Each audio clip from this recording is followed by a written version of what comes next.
What do the quietest individuals in the room know that the loudest of them never learn? Here is the answer. Silence is not barren. Silence is heavy.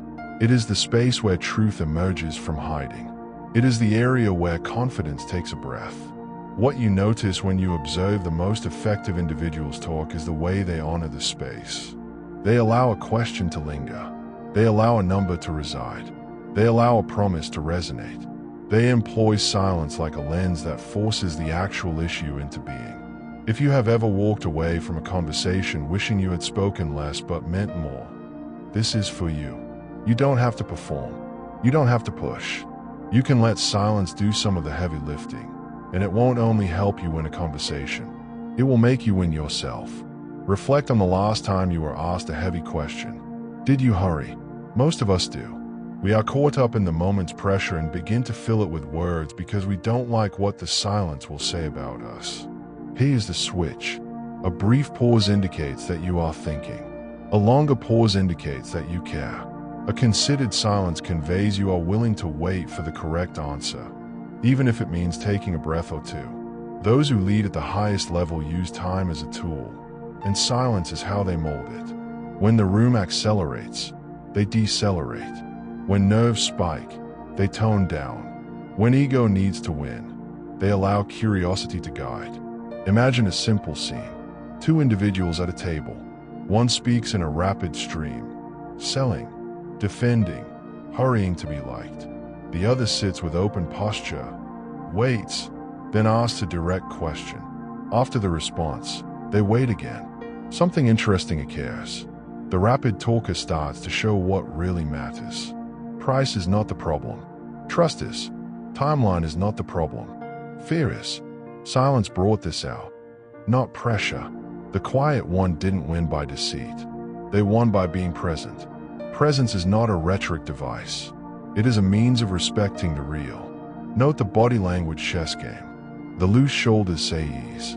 The soft nod says tell me more. The calm hands signal to the room that there is no tempest within you. You can learn this. Sit in your next conversation with your feet on the ground. Breathe nose and lengthen your exhale.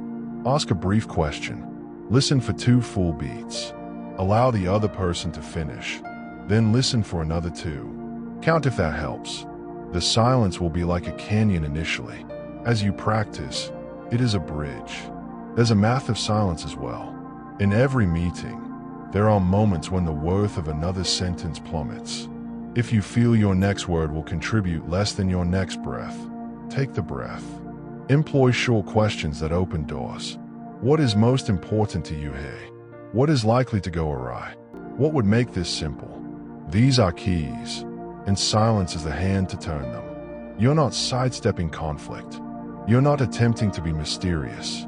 You're allowing the appropriate information to appear. When you cease to try to be smart, folks start explaining things to you.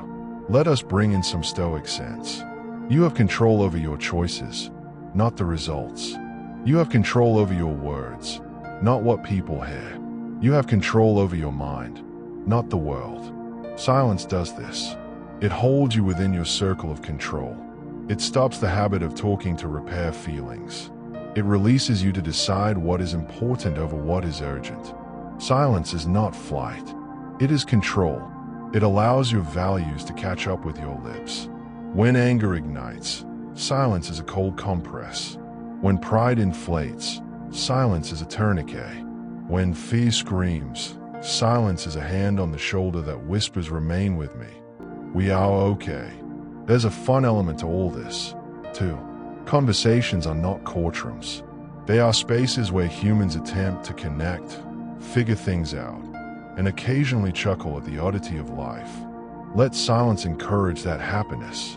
Pose an inquisitive question, then sit back and listen for the tale behind the response. Observe how people come alive when they feel heard. The stillness you provide is a gift. It is an invitation to take your time. I am not in a hurry. That one gift alone can convert a defensive exchange into an actual moment. And actual moments transform deals, teams, and friendships. A functional ritual works. Begin your day with 3 minutes of stillness.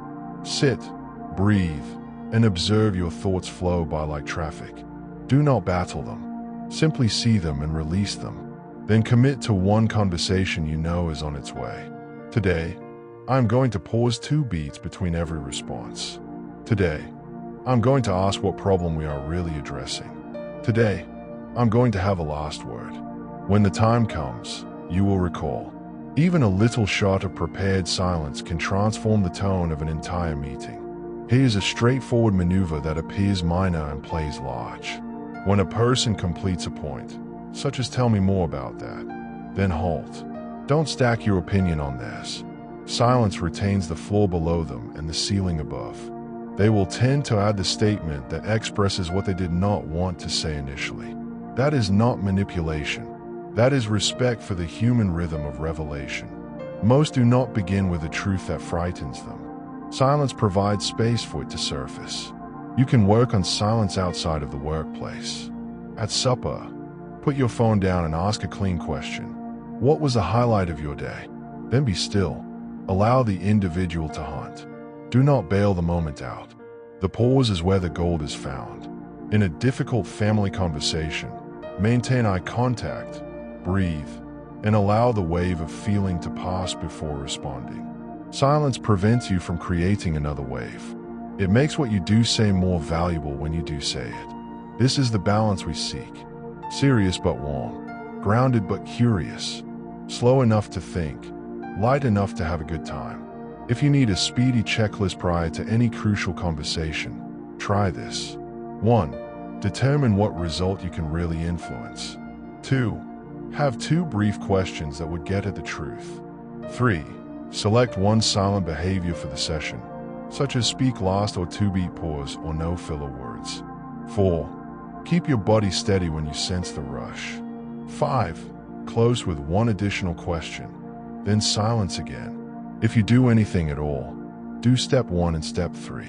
Your confidence will grow because you will be living within your own decisions. And be aware, silence is not power over others. It is power over your urges. It is not a means to trap someone. It is a means to ask them to come to you. Practice it with caution. Practice it with compassion. Practice it in service of clarity, not dominance. That is how you enter every room and just be yourself, even when the stakes are high. That is how you convert noise into signal and pressure into presence. That is how you create the strength that does not have to yell to be heard. There is a story that I keep coming back to when I consider quiet strength. A young founder is meeting with an older investor. The founder has a product, a dream, and a mouth full of words. The investor poses one question. Why now? The founder begins to respond, stumbles, begins again, and then catches himself. He pauses to take a breath. He glances at the ceiling, and then at the table, and says, because people are exhausted, and this makes life easier. He pauses. The room is silent. The investor leans in. That silence spoke more than a pitch deck. That silence spoke the truth. The transaction happened, not because the founder wowed, but because he was courageous enough to remain silent with a truthful response. This is the version you can live. Start with the internal dialogue. The mind is a crowded bazaar. Merchants holler, hawking stale fears, stale judgments, stale scripts. If you do nothing, they overwhelm you. If you sit down and breathe, the market slows. You see room between the stalls. In that room you can ask, what do I know for sure? You don't require a flawless plan. You require one clear next step. And the next step in most conversations is not a sentence. It is a breath. Next, take a look at how silence structures negotiation. When a person quotes a number, do not quickly defend yours. Wait. Let their number settle. Let it resonate in the room. You will notice them often fudge with nervous words. They will give more information, a nice phrase, an angle that works for you. When they ask you a direct question, answer it briefly, then silence. The best negotiators eschew the theatrics of long speeches. They place a point on the table and let silence guard it, as a soft hand over a candle. The flame remains alive and visible, but it is not blown by the wind. There is a gentler field where silence does its good work. Mentoring, parenting, friendship. The ones you care about must have space in which to hear themselves. When you hasten to advise, you close off that space. Ask them what is the hard part, and listen. If they request direction, give one sincere thought and shut up. You can always add to it. You cannot take words back. Silence is respect in its most basic form. It conveys your voice counts on your own tail. Silence also protects you from the performance trap. So many people believe that they have to prove themselves in every space. They speak to fill the fear that they are not sufficient. The quiet one is not proving. The quiet one is deciding. They decide on the few words that count. They decide when to fold. They decide not to bite on baits. With time you will notice the bait. A jab, a put down, a baiting question intended to pull you into noise. Smile, breathe, let it pass. The current will attempt to sweep you up, but you can find your footing. A moment of silence can preserve a reputation. Below is a day schedule to create the habit. In the morning, sit for 3 minutes and observe your breath. Before your first meeting, jot down 2 questions and 1 sentence that would suffice. While in the meeting, hold back 2 beats before you speak and 2 beats before you respond. After the meeting, review. Where did silence benefit you? Where did you lose and why? No critique, just notes. At night, tell 1 story from your day to someone you trust and practice waiting. Let them have questions. Answer briefly, then silence. This is how you do representatives. Notice your wording. Brief sentences pack power. Eliminate filler. Rather than I think perhaps we could attempt, let us try. Rather than to be honest, the truth is. Better still, the truth. When you speak less, each word is earned. You will feel lighter. The room will feel clearer. Your mind will feel sharper, because silence forces you to discriminate before you speak. That prioritizing is a leadership act. There is a chance, of course. Quiet can be mistaken for aloofness. Others might assume that you are bored or cold. That is why you couple quiet with warmth. Keep your eyes warm. Nod to indicate that you are following. Ask follow-up questions that demonstrate that you are with them. Smile when it is humorous. You are not a statue. You are a constant presence. That balance is the art. You are honest about the truth and light about the process. You are deeply caring and lightly carrying. When the stakes seem brutal, recall a simple phrase. Do the next right thing. Then stop. Say I need a second to think. No apology. No drama. If someone pushes you, say I will give you an answer. Let me select the right one. Individuals who respect you will receive it. Individuals who don't are showing you who they are. Your serenity will disturb rush. Your silence will reveal noise. That's not about status. That's about self-respect. Allow me to paint a picture of what this is after months of practice. You enter a space, centered and present. You talk less than you listen. But when you talk, the room ceases to fidget. Not out of fear, but because people have learned something significant. You are not a waste of words. You pose questions that bring the actual problem into focus. You give credit and reserve judgment until the facts are established. You laugh at the appropriate times. You let others take center stage.